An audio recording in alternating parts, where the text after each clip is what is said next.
Vous avez probablement déjà entendu parler des révélations importantes du rapport préliminaire concernant le crash du vol 171 d'Air India. Le rapport a révélé que les deux interrupteurs de commande d'alimentation en carburant des moteurs AV étaient déplacés en position cut-off. Autrement dit, coupure, 3 secondes seulement après que l'avion a quitté le sol. Cela a conduit à une privation de carburant pour les moteurs du Boeing 7878. Depuis la publication de ces conclusions, plusieurs pays ont demandé à leurs compagnies aériennes d'inspecter les interrupteurs de carburant sur leur 787. On a également appris que les enquêteurs américains s'étaient montrés frustrés dans leurs échanges avec les autorités indiennes. On fait le point sur tout cela dans cette vidéo. Au départ, on pensait qu'il s'agissait d'une double panne moteur, mais on sait désormais qu'il s'agissait d'une coupure de l'alimentation en carburant. En effet, l'enregistreur phonique du cockpit a capté un pilote demandant à l'autre pourquoi il avait mis les interrupteurs sur cut-off, ce à quoi l'autre a répondu qu'il n'y avait pas touché. 10 secondes après le décollage, les interrupteurs ont été remis en position run, c'est-à-dire marche, et retrouvés ainsi dans les débris. Jusqu'ici, aucun autre problème mécanique n'a été identifié. Ces premiers éléments posent donc la question: pourquoi ces interrupteurs se sont-ils retrouvés en position de coupure? Air India continue de coopérer pleinement avec les autorités. L'accident a coûté la vie à tous les passagers, sauf un, ce qui en fait le tout premier accident mortel impliquant un Boeing Dreamliner. Les deux pilotes, basés à Mumbai, avaient bénéficié du repos réglementaire avant le vol entre Ahmedabad et Londres Gatwick, et étaient jugés aptes à voler. Un petit nombre d'échantillons de carburant ont été prélevés après l'accident, et la possibilité d'une contamination a été envisagée. Toutefois, le rapport indique qu'aucune trace de contamination n'a été détectée. Selon le site The Air Current, une analyse du rapport préliminaire de 15 pages publié par le Bureau indien d'enquête sur les accidents d'aviation civile apporte des précisions supplémentaires. On y apprend que la turbine à air de secours, appelée Ram Air Turbine, s'est déployée immédiatement après l'arrêt des moteurs et que la logique de redémarrage s'est enclenchée 2 secondes après que les interrupteurs ont été remis en position marche. La température des gaz moteurs a commencé à augmenter et un seul moteur, le numéro 2, a réussi à se rallumer. Cependant, il n'a pas réussi à stopper la décélération de son cœur pour permettre une réinjection correcte de carburant. Face à ces découvertes, plusieurs pays ont réagi rapidement.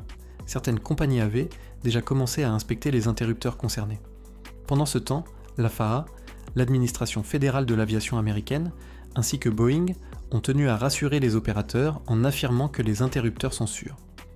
Le 14 juillet, la DGCA, l'autorité de l'aviation civile indienne, a ordonné aux compagnies aériennes d'inspecter les interrupteurs de carburant sur les Boeing, notamment les 787 et certains 737 utilisés par Air India, Indigo et SpiceJet.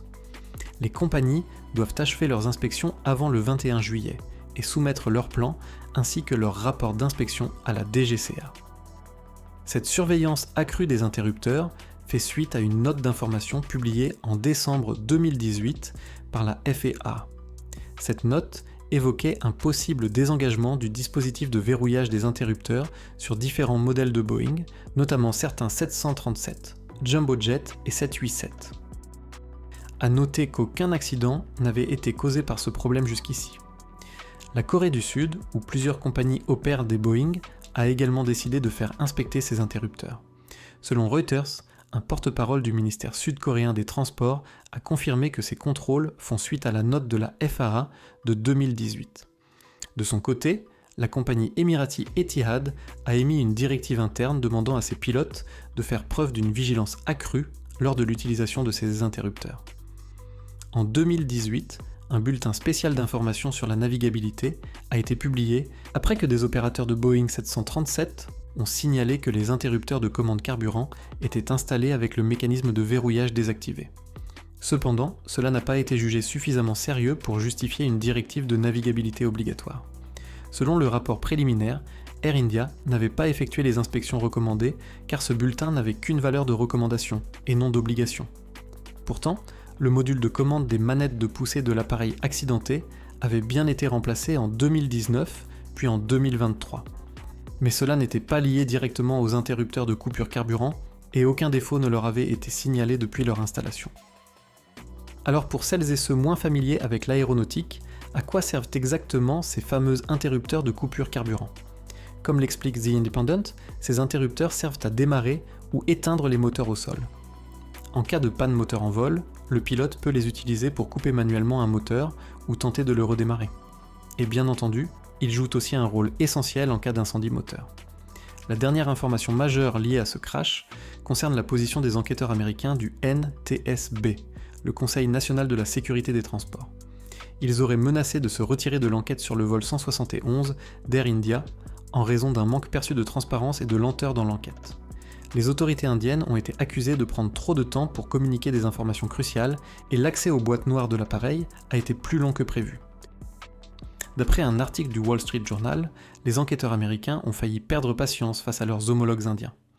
Même si le rapport préliminaire a bien été publié dans les 30 jours comme le recommande l'OACI, les autorités indiennes ont, dans l'ensemble, été très discrètes sur le déroulement de l'enquête, ce qui a frustré à la fois les familles de victimes et les experts internationaux. Le bureau indien chargé de l'enquête avait d'abord prévu d'envoyer les boîtes noires dans un centre d'analyse hors de Delhi, alors qu'un nouveau laboratoire venait justement d'ouvrir dans la capitale. Finalement, les enregistreurs ont bien été traités à Delhi. Et heureusement, car l'assistance du NTSB a été cruciale pour extraire les données, qui contenaient environ 49 heures d'enregistrement réparties sur 6 vols. Toujours selon le Wall Street Journal, le NTSB aurait, à un moment, menacé de retirer totalement ses moyens humains de l'enquête. Au final, les enquêteurs américains sont restés pour prêter main forte, avant de repartir chez eux. Salut, Esprit Aviation va bientôt changer de nom et on vous invite à participer au choix. Merci à tous. Les familles endeuillées par la catastrophe du vol Air India 171 affirment que le rapport préliminaire sur le crash soulève plus de questions qu'il n'apporte de réponses. La plus évidente étant, comment et pourquoi ces interrupteurs carburants étaient-ils en position de coupure ? Était-ce une erreur humaine, un défaut technique, ou même un acte délibéré ? Ces questions, et d'autres encore, devront trouver réponse dans les mois qui viennent, une fois le rapport final publié, ce qui prend en général environ 1 an. En attendant, la probabilité que les interrupteurs aient désactivé par accident étant faible, les rumeurs autour d'un suicide du pilote se sont rapidement répandues. Mais les syndicats de pilotes en Inde ont vivement critiqué cette hypothèse, appelant à la prudence tant que tous les éléments ne sont pas connus. L'association des pilotes de ligne indiens, ALPEA, a déclaré rejeter catégoriquement cette présomption, ajoutant qu'une enquête équitable et fondée sur les faits était absolument nécessaire. Cependant, un nouvel article du Wall Street Journal avance que c'est le commandant de bord, le pilote le plus expérimenté, qui aurait activé délibérément ces interrupteurs. Shan Lee, correspondante pour l'Asie du Sud et co-autrice de cet article, a expliqué. D'après nos sources, les enquêteurs qui ont analysé les enregistrements du cockpit, la fameuse boîte noire, ont entendu une conversation entre les deux pilotes. Ces échanges indiqueraient que c'est le commandant de bord qui a coupé l'alimentation en carburant.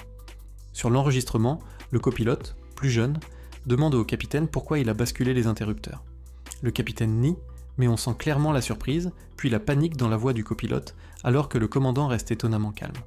Pour les enquêteurs, cela appuie l'idée que le commandant est bien celui qui a déclenché la coupure. Mais comment l'Inde a-t-elle réagi à ces affirmations ? Shan Lee explique. Les autorités indiennes appellent à la prudence. Elles demandent au public de ne pas spéculer et d'attendre la publication du rapport final. Un rapport définitif peut prendre 1 an, voire plus. Et il n'est pas rare que les pays impliqués dans une enquête ne soient pas d'accord sur les conclusions. Mais cela ne suffit pas pour les familles des victimes, qui attendent encore des réponses. Alors, a-t-on déjà une vision claire de ce qui s'est passé ce jour-là ? Et vous, que pensez-vous des conclusions présentées dans ce rapport préliminaire, et de la manière dont l'enquête a été menée jusqu'ici ? Partagez votre avis dans les commentaires. Et pour suivre toute l'actualité de l'aéronautique, n'oubliez pas de vous abonner à Esprit Aviation. En plus de nos vidéos quotidiennes, nous allons également commencer à publier des articles sur notre futur site web qui portera le nom choisi par nos chers téléspectateurs pour notre chaîne.